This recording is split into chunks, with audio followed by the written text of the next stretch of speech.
My name is Laura Olutola Alabi. I'm the CEO of HERizon Educational Consultancy Services. I've been working in the field of special educational needs for close to 18 years now. And in the field, I work with children with Down syndrome, autism spectrum disorder, ADHD, attention deficit hyperactivity disorder, children with cerebral palsy, and so on and so forth. I've been able to train hundreds of teachers over the years, and we work with all the children in the mainstream setting, making the school to become an inclusive setting. So we establish special needs units in most of the school with adequate resources that they will require. So today we'll be talking about supporting children through sensory meltdown and temper tantrum. What is the difference between sensory meltdown and temper tantrum? A lot of time we'll mix the two together because sometimes the behavior can look the same. But it's very important that we understand the behavior of a child, we understand what are their triggers, we will understand why the children behave in certain ways. So, for sensory processing disorder, you need, as a teacher, to be very observant. You need to know what triggers certain behaviors in children. Is it that they don't like a particular brush that you're using for their hair? Is it that the child doesn't like, they're sensitive to loud sound? Is it the tag on their clothes? You'll see that children will always show you why they're behaving in certain ways. And it will always be a particular thing that would have triggered that behavior for them to have sensory meltdown. So we need to also understand what translates into sensory information. I would say that we don't directly experience the world around us. We experience the messages that comes with the world around us. So we need to collect, we need to transmit and process information. And while we're doing that, it's either overloaded or underloaded. And these are what causes sensory processing, which a child may have it's being overloaded or underloaded. And such they will have sensory meltdown. You can imagine if you are on the lift and all of a sudden you feel very light, how awkward you will feel, how weightless you will actually be looking for gravitational pull. So, a child feeling like that perpetually for quite a long period of time, they only have to exhibit it in their behavior by crying, by throwing tantrums, and you need to just find out okay, what could have triggered this behavior. So let's look at the difference between meltdowns and temper tantrums. They both look similar because the child will exhibit the same type of behavior. But one thing is that you must look for what makes a child to come up with a particular behavior. So it's the reason behind the behavior that really matters. So sensory meltdown can be defined as an uncontrollable, never-ending reaction to a particular stimulus. So it has to be a particular thing that has caused the child to behave in that certain way. So a child, even if the child eventually gets what they want, you will still see that the behavior is still dominant. The behavior is still same. So and this is the result of sensory overload and reaction to the big feeling that overload may cause. So children in with sensory processing disorder, which you will find children with autism, children having learning disability, ADHD, and some other condition. For sensory meltdown, like I mentioned, you will notice that it's either the child is overstimulated and the way they will receive the stimulation could be auditory, could be olfactory, it could be tactile, and so on and so forth. So the meltdown they will experience could be as a result of sensitivity to loud noises, because the noise that some children with special needs will be the environmental noise could be much louder for a child with sensory processing disorder, and you'll see the child trying to block their ears because the noise is really higher than the normal that a typical child will be hearing. Also, it might be as a result of bright light in the room. It might also be that they are uncomfortable to the clothing they are wearing, or it's a crowded place that they have found themselves, or the smell of their food, smell of a particular texture, a particular fabric. Texture can also cause sensory meltdown for children. So some of the behaviors that you see that children will exhibit is that they will be restless, they will be avoiding a particular location, they will be closing their eyes, they will be blocking their ears, they will be putting their hands around their ears particularly. They might be crying or covering their face, inability to interact or communicate with others, avoiding certain locations, and so on and so forth. But the difference between sensory meltdown and temper tantrum is that a child may want a particular thing. A child may just want to have their needs being met, or want something. So and a child will just come up with tantrum. So a typical example will be when you take a child to a store, and the child wants you to give them biscuit or something, and you know that that particular biscuit is not good for the child. The child start crying, the child start exhibiting all manner of behavior, rolling on the floor, just causing unnecessary attraction to themselves. So at the end of the day, you know that once you give in to temper tantrum, you have actually told the child that that behavior is okay. So when a child behave in such a manner, if you give in, they continue to feel that the behavior is okay. So they can scream, they can cry, they can act out of frustration, they can misbehave, they can hit you on the face, they can pull your hair. So tantrum, it can be symbolized when a child is upset, tired, sad, or angry. And those are some of the ways they will come up with their behavior. So the triggers for temper tantrums is that the desire to become independent.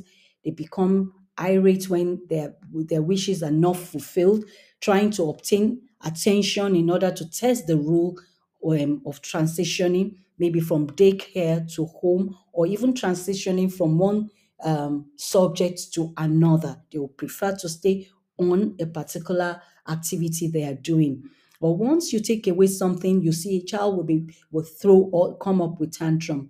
One typical example I had a while ago, like a few years ago, that child would want to stay on an activity.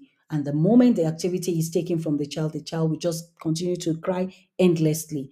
And until one day we just put our foot down that no, this behavior will not continue. So the child came up with the tantrum, throwing things around in the classroom, crying, and so on and so forth.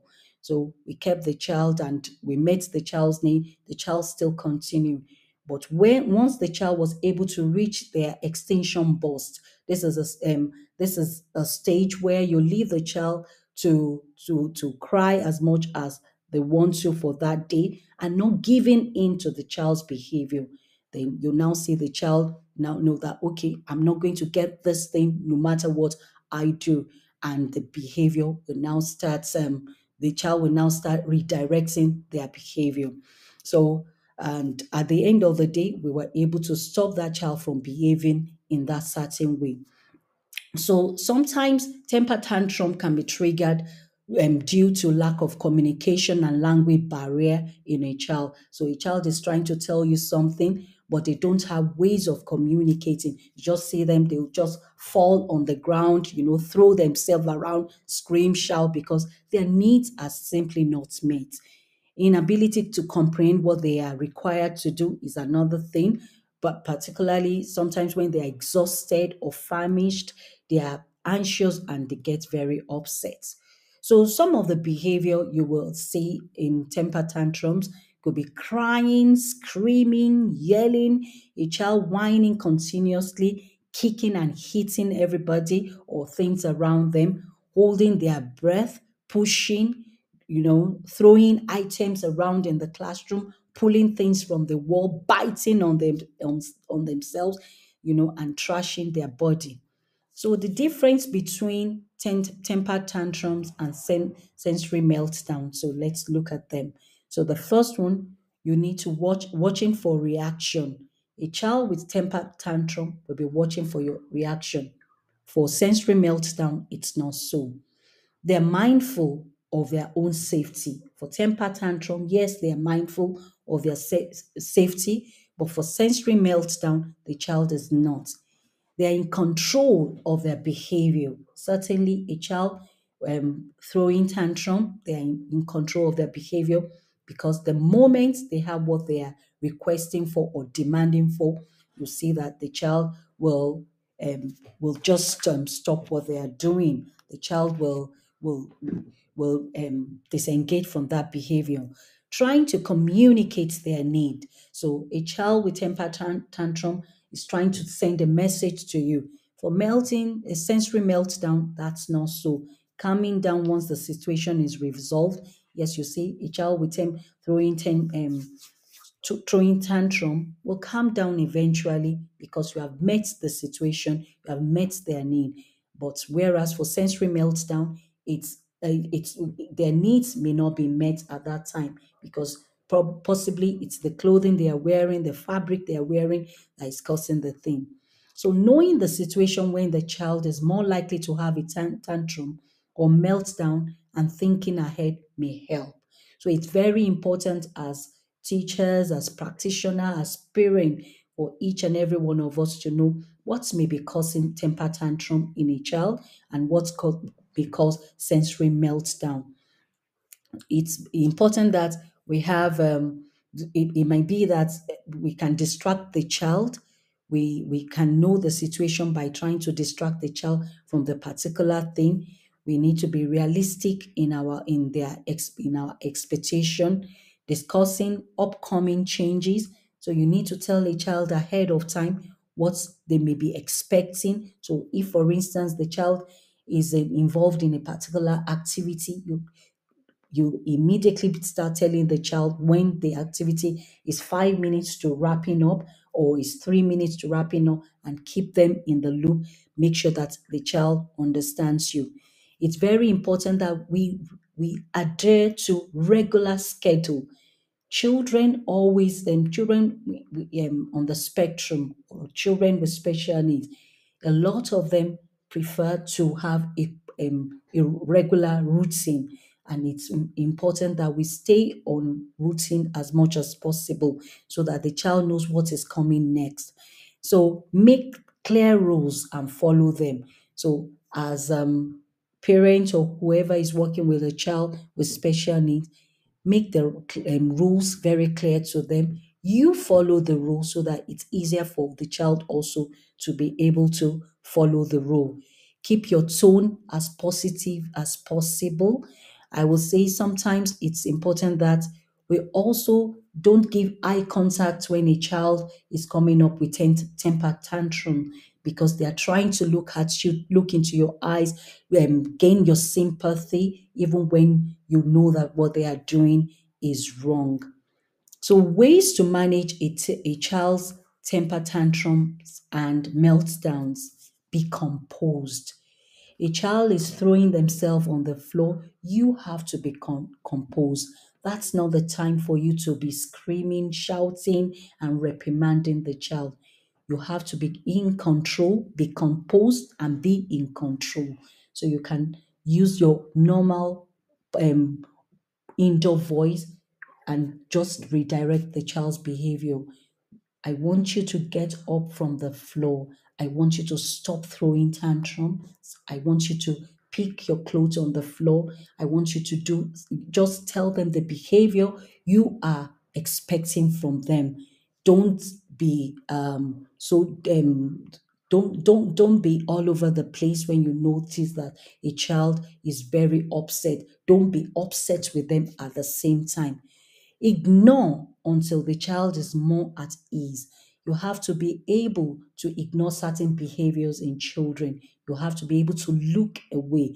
You have to be able to make the child to know that I am not particularly disturbed by what you're doing, but I want you to change I want you to behave better. So let the child know that I can actually look away, I can do other things while you are misbehaving. And you see, with time, the child is looking for a reaction in you. And after a period of time, and they see that, oh, you are completely drowned in what you're doing, the child will pick up themselves, they will gradually come to you. Avoid hitting or spanking the child. Most of the time, when children throw tantrum and have their sensory meltdown, it's so easy for the next thing that will come to mind is to hit the child or to reprimand the child. No, we must avoid doing that. We are not supposed to do that to children. Never cave in to a temper tantrum. Don't run away from temper tantrum. So in a way that the moment a child is misbehaving, you quickly give in, quickly give them the particular thing. So for instance, you take a child to the store and the child wants to pick biscuits, a particular brand of biscuit that you know the child shouldn't eat. But because you don't want the child to embarrass you in the store, you quickly give the child whatever they want. Don't do that. It will only register and establish the behavior you don't want in the child. Take away anything that could be harmful from the child's pathway or from the child. So once you see that a child is throwing tantrum, make sure that you remove objects that the child can hit themselves on, or anything that can actually be dangerous around the child, and maintain no eye contact, like I previously mentioned. So let's look at ways to connect with the child after temper tantrums and meltdown has been has finished. So you'll notice that when children are done with their temper tantrum, the next thing is that they are looking for your sympathy. They are looking to make contact with you. Praise the child when they behave well. Praise the child immediately. It's very good that you say, oh, you're done. Okay. Now get tissue. Let's wipe your nose. Your nose is dirty. Okay. Let's begin to pick the toys on the floor. Oh, can we put the paper back on the wall? And you praise the child for the little efforts they are making. Also create a reward chart. It's important that a child is being directed using reward system. So the reward system is so good because the child will be looking forward to behaving properly. So if a child does well today, reward them. It could be in form of a sticker. It could be in form of an activity they like. It could be in form of even taking them outside to go and play. It can be video games or anything that the child will require. And when you do that, also make sure that you have time boundaries. So the child knows that, okay, because I have behaved well, I'm going to have access to play with my game for 5 minutes or 10 minutes, as the case may be. So help the child to feel noticed and loved. Let the child know that you love them. Although you don't like the behavior, the tantrums they have thrown, or the way they are exhibiting their sensory meltdown, but you really love the child. So you look for ways to show that the child I love. You can hug the child, you can cuddle the child. You need to show you need to make children know that you are a safe haven that they can come to. So let's look at some of the techniques in managing sensory meltdown in children. Children who have sensory overload may benefit from occupational therapy. So it's important that we don't just give into occupational therapy without having assessed a child. So and so a child who may have sensory overload will need from time to time to meet with the occupational therapist, and they will be given the particular thing that they will need. So a child, it might be for their sensory overload. That child, the occupational therapy may be using weighted blanket, may have sensory balls used for them, so many other things that the occupational therapist will actually prescribe for a child. Most of the time, what we see is that people feel one heart fit for all. They just prescribe occupational activities for children when they don't even require it, or they have their body being brushed unnecessarily without the occupational therapist involvement. These are very, very wrong, and it can alter completely a child's system. Create a sensory smart environment like a sensory unit where a child is very safe. The place will be cushioned, the place will have sensory equipment and facilities that that will stimulate the child, that will make the child to be calm. So when you know that a child has sensory meltdown, that is the environment to make use of. You can also have like a timetable that a child know that at a designated time, I'm going to make use of the sensory unit. Most of the time, because children with special needs, they love routine, they like to be regulated. You see them, they know their next activity, and they look forward to being in the sensory smart environment. So another thing we can do is we find safe places to retreat to when a sensory overload occurs in school. An avenue, and another avenue, avoiding the triggers. So we need to make sure that places around them are safe, because a child with sensory meltdown can just throw themselves or do things. So we make sure that the environment is free from objects like even scissors and pen, little things that you might overlook. You remove all those things from them.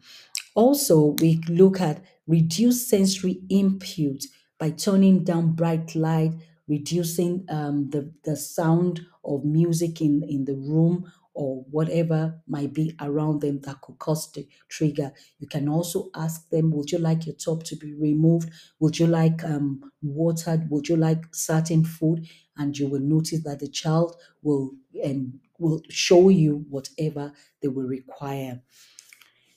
It's important as a special needs practitioner that you don't work in isolation. So you need to solicit help in decreasing sensory input, sensory overload from other multidisciplinary team. So don't work alone. Ask questions, make inquiries, and make sure that a lot of people are involved.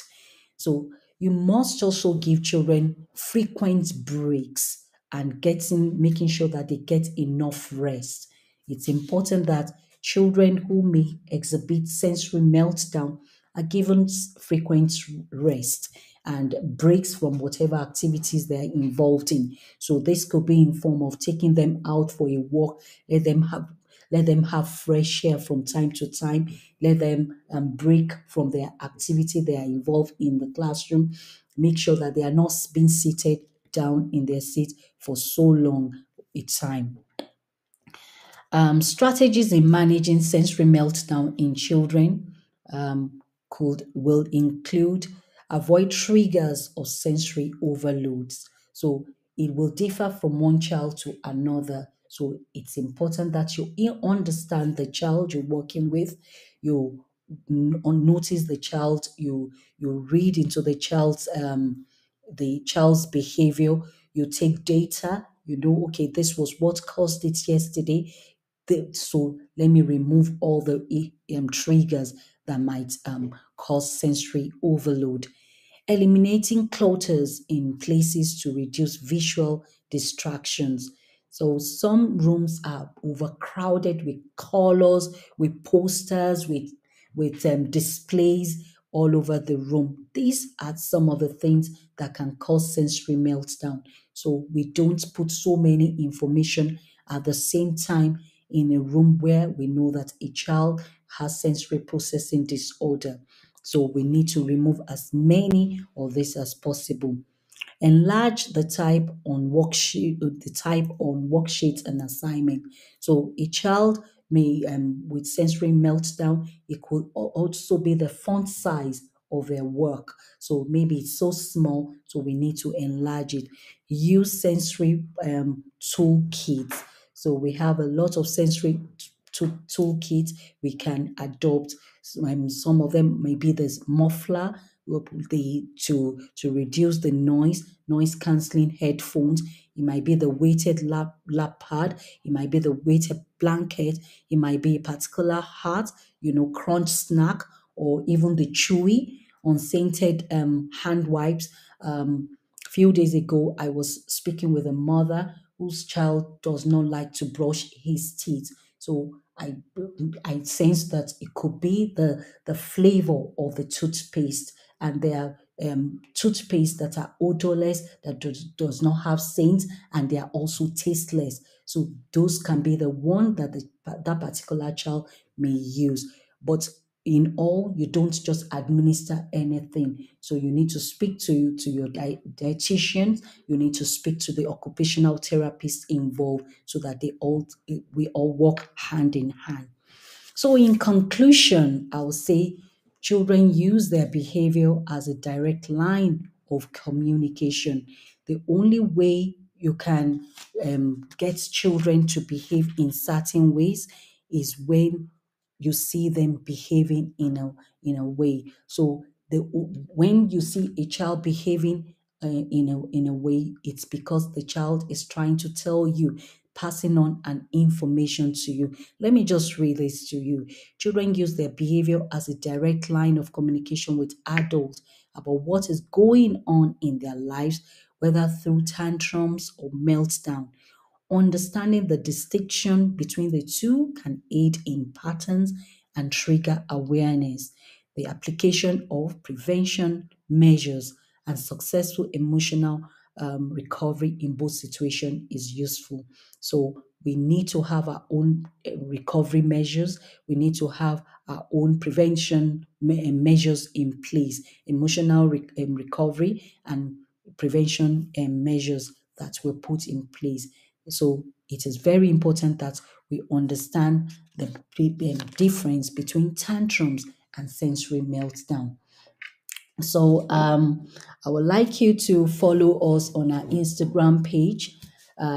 It's HERizon underscore education. And also you can email us at HERizon educational at gmail.com. You can also follow us on our Facebook, which is HERizon Education.